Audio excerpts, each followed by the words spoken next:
Depuis l'ère industrielle, l'homme s'est employé à perturber l'équilibre de la nature dans le but d'améliorer ses conditions de vie.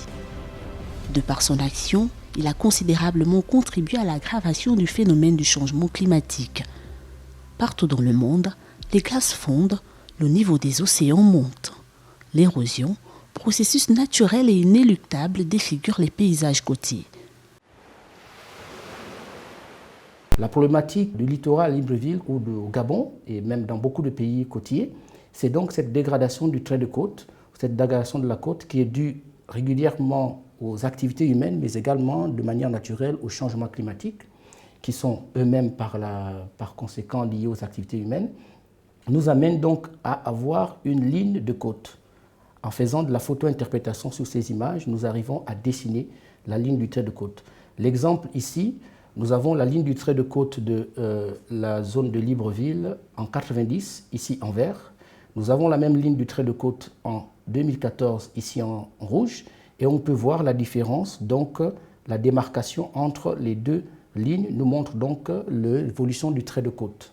Et à certains endroits à Libreville, nous sommes allés jusqu'à détecter à peu près 3 mètres de variation par année, comme dans cette zone du Cap Esterias et également dans d'autres zones comme celle-ci, près de Libreville, où nous avons 2 mètres de différence à l'année. On constate clairement que la ligne du trait de côte varie d'une date à l'autre. Nous avons montré que pour la ville de Libreville, entre 1990 et 2014, nous avons un recul, c'est-à-dire qu'on perd de la terre au profit de l'avancée de la mer à plusieurs endroits.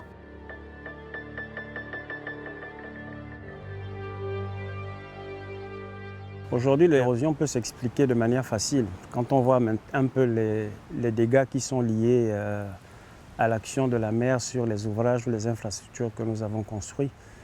Mais pour l'expliquer de manière simple, c'est la mer a un processus qui est relativement dynamique. Ce n'est pas figé. Parce que vous voyez vous-même, quand la mer arrive, elle se retire, elle arrive, elle se retire. Elle crée en fait des mouvements qui amènent à faire en sorte qu'à un moment donné, elle vient déposer du sable et à un autre moment, elle vient reprendre une partie du sable qu'elle a déposé à un moment donné. Quand on fait le bilan entre ce que la mer a déposé et ce qu'elle a repris, quand le bilan est négatif, c'est à ce moment qu'on parle d'érosion. Mais aujourd'hui, on se rend compte que le jeu d'équilibre dynamique qui se fait entre la partie qu'elle récupère et la partie qu'elle dépose est beaucoup plus à la faveur de l'extraction. C'est pourquoi on se rend compte que la mer avance de plus en plus et de manière globale, comme il y a perte de terre, on n'a pas d'autre choix que de parler maintenant d'érosion comme étant un processus d'avancée de la mer sur la terre. Depuis des décennies, un phénomène s'est développé sur les littoraux du monde entier, celui de l'extraction du sable marin.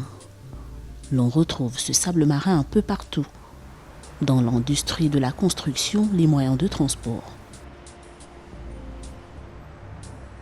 Pour faire face à la demande en sable de plus en plus grandissante, l'homme s'acharne sur les plages du monde entier, créant sur le littoral des zones sinistrées, transformant la nature fabuleuse et les plages en paysages lunaires. Au-delà de la justification de son usage dans la matérialisation du confort de l'être humain, il n'en demeure pas moins que son extraction aggrave considérablement la morphologie de l'environnement côtier et le littoral gabonais ne fait pas exception à la règle. De la zone nord de Libreville, la capitale politique administrative du Gabon, en passant par l'île Mondi qui abrite la capitale économique jusqu'à Mayumba au sud du pays, les fossoyeurs du littoral agissent en toute impunité, sans aucun égard pour les dommages causés à la nature. Une situation qui favorise la dangereuse avancée de la mer sur le continent. Depuis plus d'une dizaine d'années, je n'arrête pas d'observer des camions qui font des défilés régulièrement sur cette plage. Ce sont des camions qui visiblement doivent avoir une autorisation, puisque exploiter du sable sur une plage, ça devrait normalement être accompagné d'une autorisation qui doit être donnée par des instances. Mais observer un phénomène comme celui-là, extraire du sable carrément sur la plage, on est dans le domaine public, c'est un peu désolant. Désolant pour nous, surtout qui connaissions les conséquences de ce type d'extraction dans des environnements aussi fragiles et dynamiques. Et pour avoir fréquenté ces environnements depuis plus d'une vingtaine d'années déjà, parce que ces études sur le littoral, nous le faisons depuis plus d'une vingtaine d'années maintenant. Et on a constaté que toute la zone, depuis la Sablière jusqu'au niveau de la baie Akwango où nous nous trouvons, fait l'objet d'une érosion intensive qui, certes, étant un phénomène naturel, quand on le constate aujourd'hui, est beaucoup aggravé par les actions humaines, en grande partie les extractions de sable qui sont faites sur la plage.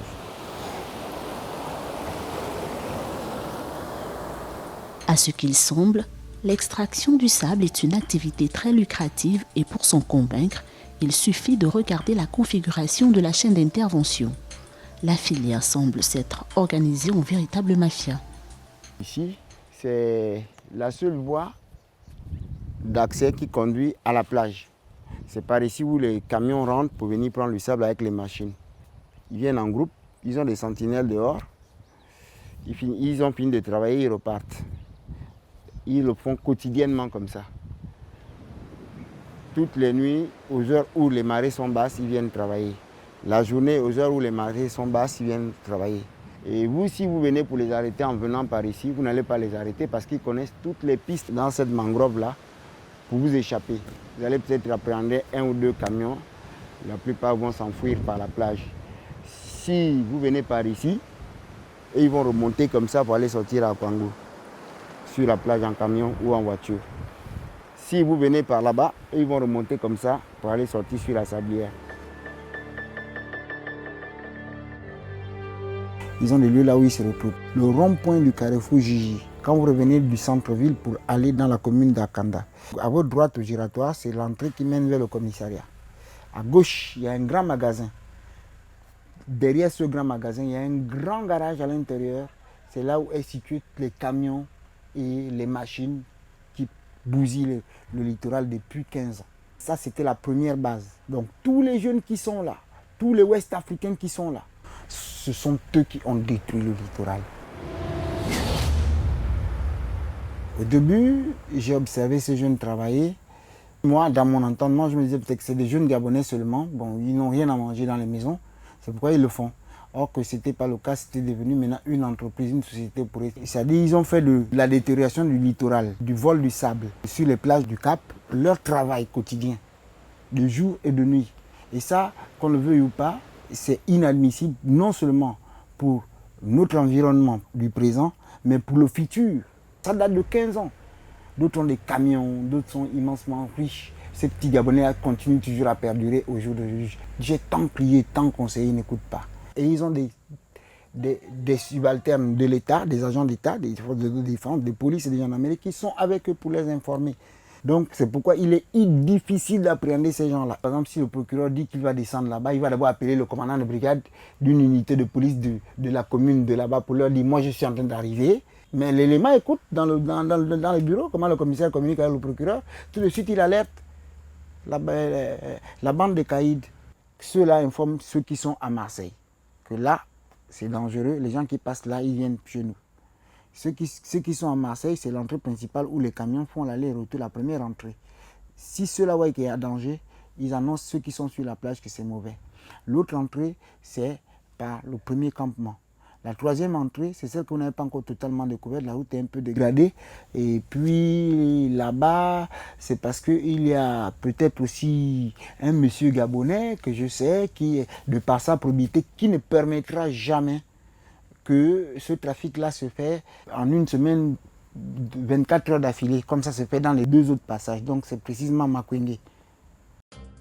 Le 12 janvier 2015, le décret numéro 0050 PR-MMT portant interdiction des activités d'exploitation des substances minérales classées en régime de carrière dans la zone nord de Libreville a été publié. Là encore, sans grand résultat.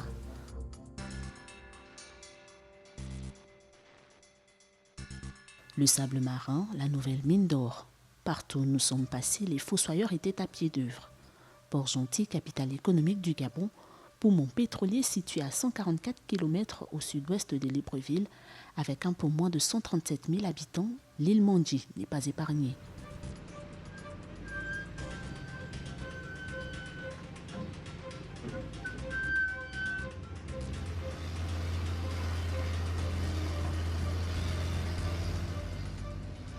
À coups de drague suceuse, les fossoyeurs s'acharnent sur son littoral, portant gravement atteinte à sa survie. Ici, l'extraction du sable marin a eu des conséquences dramatiques sur le phénomène de l'érosion et la destruction du littoral semble désormais irréversible. Au niveau de la pointe de la ville de Port-Gentil, vous avez une variation de moins 20 mètres et quelques, 20 mètres 22 plus précisément, entre les deux dates de 90 et 2015, donc c'est-à-dire un recul du trait de côte de 20 mètres au moins. À d'autres endroits, comme ici, plus au sud de la ville, nous avons 15 mètres de recul du trait de côte. Et ainsi, nous avons pu caractériser à plusieurs endroits la dynamique de ce trait de côte grâce à ces études. Nous avions mené une étude sur la vulnérabilité de l'île Mandji qui nous a clairement montré que cette zone se retrouvait fragilisée par des activités anthropiques, principalement les activités d'extraction du sable. Et le constat est très alarmant. Ceux qui ont visité la zone du Cap Lopez, le phare qui, naguère, se retrouvait au niveau du continent, se retrouve complètement à plusieurs mètres au milieu de la mer. Et toutes ces conséquences peuvent être mises ensemble et considérer ça comme la résultante immédiate de nos activités anthropiques. Sur Port-Gentil, l'exploitation quotidienne du sable dans la zone urbaine, aux abords des maisons, est à l'origine de l'ensemble des lacs générés par ces exploitations que l'État ne peut pas réhabiliter faute de matériaux pour les réhabiliter. Parce que l'exploitation de ce sable, évidemment, touche également la nappe phréatique et donc a comme phénomène de générer des lacs. Et à terme, la plupart des spécialistes et des scientifiques disent que si la situation au niveau de l'île Mandji n'est pas contenue et si cette exploitation perdure, mais dans les 50 prochaines années, Port-Gentil ne sera plus qu'un souvenir.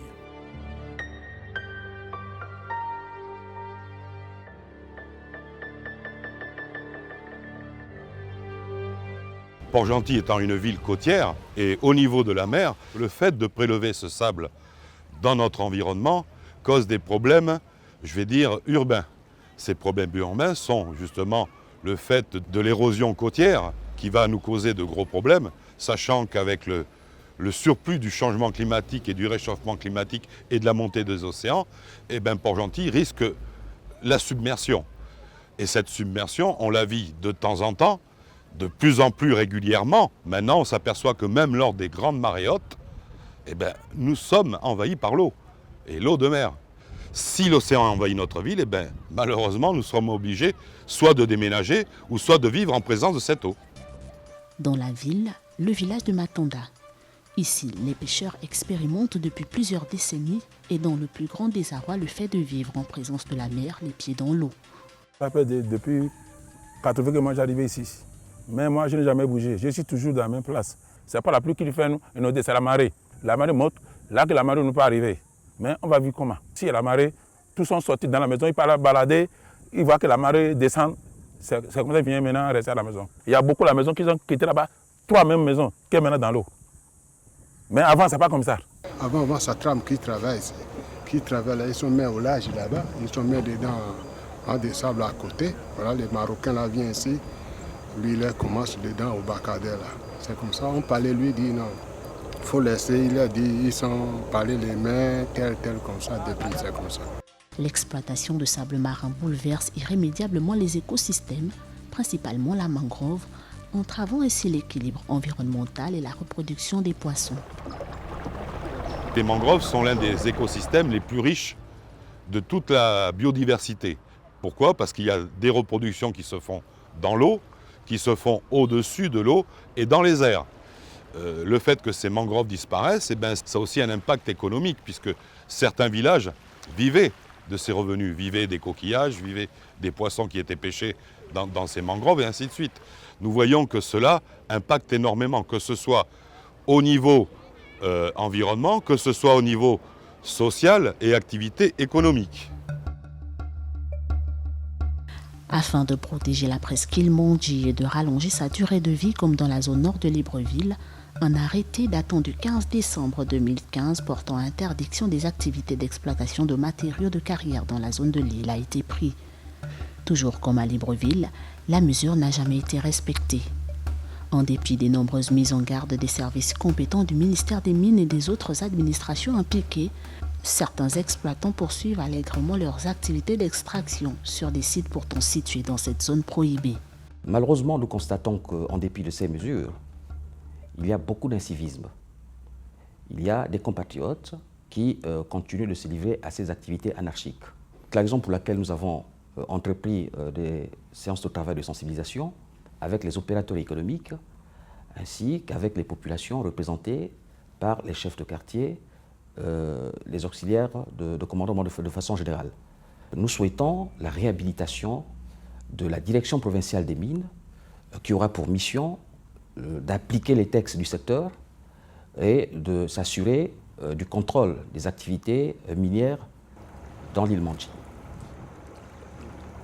Nous sommes une société d'extraction de sable travaillant en toute légalité. Nous avons l'autorisation du ministère des Mines et du ministère de l'Environnement. Nous approvisionnons les particuliers, les sociétés. Nous ne faisons qu'extraire le sable et nous le vendons sur place. Mauvaise foi ou ignorance, dans tous les cas, la responsabilité du ministère des Mines est fortement engagée dans cette problématique. En effet, c'est ce département ministériel qui est habilité à délivrer des permis d'exploitation, d'assurer la régulation du secteur et de prendre des mesures correctives si besoin en est. Le ministère des Mines a décidé de reprendre en main cette question, ce volet, sur la régulation de l'exploitation des sables. Comment comprendre que la situation soit restée la même malgré la batterie de mesures prises pour la préservation de ces zones côtières? La réglementation est pourtant claire. Le non-respect des dispositions légales et réglementaires expose les contrevenants aux sanctions prévues par les articles 326, 327 et 330 de la loi minière. La loi prévoit donc des amendes allant de 100 000 francs à 10 millions pour les personnes physiques, 2 millions de francs à 20 millions pour les personnes morales. Apparemment, ces sanctions ne sont pas de nature à freiner cette activité hautement dangereuse au regard de son impact sur l'environnement. Certains de nos informateurs n'ont pas hésité à nous parler de complicité interne au sein de l'administration des mines. Il me semble que entre malheureusement les opérations qui sont entreprises par l'administration et les actions qu'il y a sur le terrain, il y a comme un déséquilibre criard. Parce que je me souviens qu'en 2006, lorsque nous venions pour faire nos relevés, parce que nous les faisions de manière un peu régulière, nous nous sommes rendus compte qu'entre 2006 et 2008, il y a eu une intensification de cette exploitation de sable au niveau de la zone de la Sablière, parce qu'il me semble que ça devait être le seul emploi où les opérateurs étaient susceptibles de trouver assez facilement du sable. Mais malheureusement, ça a généré un certain nombre de dégâts qui, à mon avis, ici, doivent être complètement irrémédiables. Parce qu'à l'heure actuelle, quand on regarde la zone de la Sablière, l'érosion ne fait que s'intensifier, s'intensifier et s'intensifier. Et on a comme l'impression que les extractions de sable, malheureusement, ne se sont pas arrêtées. Il doit certainement avoir des voies détournées par lesquelles les opérateurs utilisent des stratagèmes pour continuer à extraire le sable dans, malheureusement, des zones qui sont à risque. Dans l'optique de faire respecter la réglementation gabonaise en matière d'exploitation de carrières et de freiner les agressions subies par l'environnement, le gouvernement gabonais, dès le 2 novembre 2005, a pris des mesures draconiennes, se traduisant par la fermeture des carrières de sable de la zone nord de Libreville à l'île Mandji et par une décision d'interdiction formelle d'exploitation du sable de plage. Le 15 octobre 2009, un communiqué publié dans le quotidien L'Union rappelait cette interdiction et mettait en garde tout contrevenant à ces mesures. Afin de répondre aux demandes formulées par certains opérateurs économiques du secteur, des zones potentielles pour l'exploitation du sable dans la province de l'Estuaire furent identifiées. Il s'agit des zones de Nongayong sur la route de Coco Beach, du nord de Libreville, de Kougouleu et le lit du fleuve Como au nord de Congo dans la province de l'Estuaire. Les opérateurs régulièrement recensés et désireux de poursuivre légalement leur activité furent invités à se délocaliser vers ces zones. Cette délocalisation est effective depuis le 7 mai 2010. Cet aspect de la question repose sur le principe, car sur l'application du principe, la réalité est tout autre. Certains opérateurs économiques poursuivent allègrement leur activité, non seulement en parfaite illégalité, mais aussi et surtout dans les zones proscrites. Cela se fait au nez et à la barbe des agents de la gendarmerie nationale à qui incombe la responsabilité de faire respecter les lois gabonaises. Ces complicités-là sont administratives. Ceux qui volent ne sont pas administratifs. Dans ces complicités-là, il y a les agents d'État, il y a les agents municipaux, il y a la police, il y a la gendarmerie, il y a les gardes du ministère de Mines qui leur informent à tout bout de champ. Et ils ne peuvent pas le nier. Il y a des photos satellitaires qui ont été transmises au patron des mines qui montrent comment, le flagrant délit, où ils sont en train de travailler. Des fois, des camions s'enfoncent dans l'océan. Quand la marée est haute, la marée les coince. Chaque Gabonais est libre de dire ce qu'il peut dire. Je ne crois pas que les agents du ministère des Mines se soient rendus complices ou soient complices à ce genre de situation de dégradation observée sur le littoral. Mais à supposer que certains agents le soient, nous le saurons parce que désormais, des mesures vont être prises pour contrôler donc cette activité, intensifier les contrôles, intensifier les enquêtes et même les poursuites des personnes impliquées, des indélicats et de leurs complices. Donc là aussi, c'est l'occasion de passer un message à l'adresse donc des agents du ministère des Mines, des agents publics, pour leur demander de travailler comme des agents courageux, des agents engagés dans la défense des intérêts de leur ministère et de ne pas se rendre complices des opérateurs économiques qui n'ont finalement dans cette activité d'autres voies que celle de dégrader notre patrimoine. Ainsi donc, le temps est donné. L'administration en charge des mines reprend les choses en main. En février 2018, une mission de terrain conduite par la Direction générale de la propriété et de l'exploitation minière s'est rendue à Port-Gentil. La mission avait pour objectif de mettre en place la politique du ministère, à savoir identifier et de sanctionner les opérateurs illégaux et ceux exerçant sur l'île, organiser une campagne de sensibilisation et de vulgarisation auprès des autorités locales et des opérateurs en situation régulière, préparer les préalables nécessaires à l'ouverture d'une subvention dans la province. À peine arrivée sur les lieux, la mission a été mise devant le fait accompli. En pleine visite des sites, elle est tombée sur un cas de flagrant délit. Là, nous avons un exploitant qui n'a plus le droit d'exploiter ce sable. Cette autorisation qui lui avait été accordée par l'administration des mines n'est plus en cours de validité. Normalement, l'autorisation qui avait été délivrée courait jusqu'au 31 décembre 2017. Or, il apparaît que nous sommes au mois de mars 2018. Nous constatons malheureusement que cet exploitant continue à exploiter sans autorisation. Qu'est-ce que vous faites? Vous coupez, vous arrêtez tout, plus de livraison. Terminé. Alors, là je suis passé. Si vous prenez un camion derrière moi, que je suis informé, moi je considère ça comme un cas de récidive et vous allez encourir des sanctions. OK? Voilà. Hein, parce qu'il y a des dispositions qui sont prévues. L'autorisation elle avait été accordée jusqu'au 31 décembre 2017. Il n'y a pas eu de demande de renouvellement faite parce que nous n'avions plus cette disposition d'accorder un renouvellement aux opérateurs. Non. Tout le monde sait, et je vous dis, ça va être général, ça va s'appliquer à tout le monde. Monsieur, mais la machine elle se met à tourner là-bas on dirait. Il faut qu'ils arrêtent. Hein. Voilà, il y a juste le poste soudure. Oui, non, il faut arrêter. Arrêtez toute cessation d'activité, vous arrêtez tout. Hein, il faut tout arrêter. Dans le cas d'une récidive, cet exploitant s'expose aux peines d'amende portées au double assorties d'une peine d'emprisonnement qui ne saurait être inférieure à 1 an selon le code minier. Une vérification effectuée le lendemain nous a permis de constater que le site était vide. La sommation faite par le directeur général de la propriété et de l'exploitation minière a eu l'effet escompté. Le constat qu'on peut faire ce matin soulève la problématique de la pérennité des injonctions qui sont données auprès des opérateurs. L'administration en charge des mines entend mettre en place, et nous menons une réflexion dans ce sens, pour mettre en place une structure pérenne qui permettra d'assurer le contrôle en continu sur l'activité de l'exploitation de sable au niveau de la presqu'île Mandji.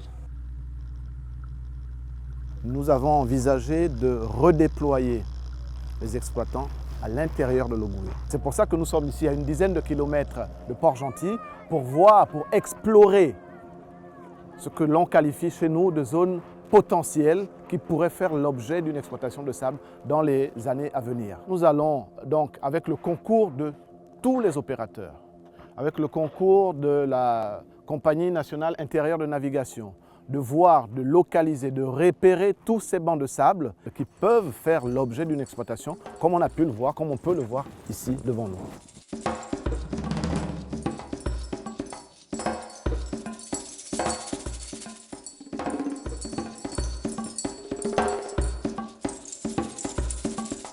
Pour ce qui relève de l'exploitation de ces carrières dans la province de l'Ogooué-Maritime par les opérateurs en face de l'administration, des zones à bancs de sable dans les cours d'eau du delta de l'Ogooué et du fleuve Ogooué ont ainsi été identifiées en accord avec les services de la marine marchande et de la pêche. Ces exploitations vont à la fois garantir l'approvisionnement en sable de bonne qualité pour les besoins de l'île Mandji et préserver la navigabilité du fleuve d'Ogooué. Certaines de ces zones sont actuellement couvertes par 5 autorisations d'exploitation. Ces mesures favorisent une économie citoyenne qui enjoint les populations à s'intéresser davantage au sable issu des cours d'eau et des rivières. Dans la commune d'Ovendo, qui jouxte celle de Libreville, des compatriotes s'adonnent déjà à ce type d'exploitation. Ici, c'est une activité légale. Ici, c'est un dépôt de sable. Nous exploitons le sable de rivière. Nous prenons le sable au Komo Kango jusqu'ici. Et de là, les détaillants viennent acheter. L'exploitation de sable participe à l'économie minière. Mais cette économie n'est pas si prospère parce que c'est une économie à court terme. L'économie qui vise la prospérité est celle qui doit s'entendre sur une logique beaucoup plus rentable, durable. Donc sur les cours d'eau, sur l'Ogooué, sur les affluents de l'Ogooué, en tout cas sur des sites qui participent donc qui sont d'abord renouvelés naturellement et sur des sites qui participent véritablement à une économie propre, à une économie qui respecte l'environnement, à une économie citoyenne.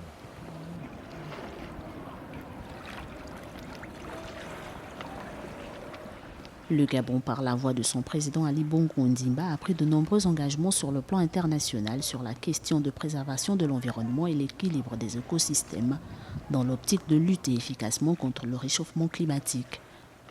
Au-delà de la simple sensibilisation des opérateurs d'exploitation de sable, il est plus qu'indispensable que le département des mines se donne des moyens d'une véritable régulation de cette activité et que ceux évoluant en marge de la réglementation soient sévèrement reprimés.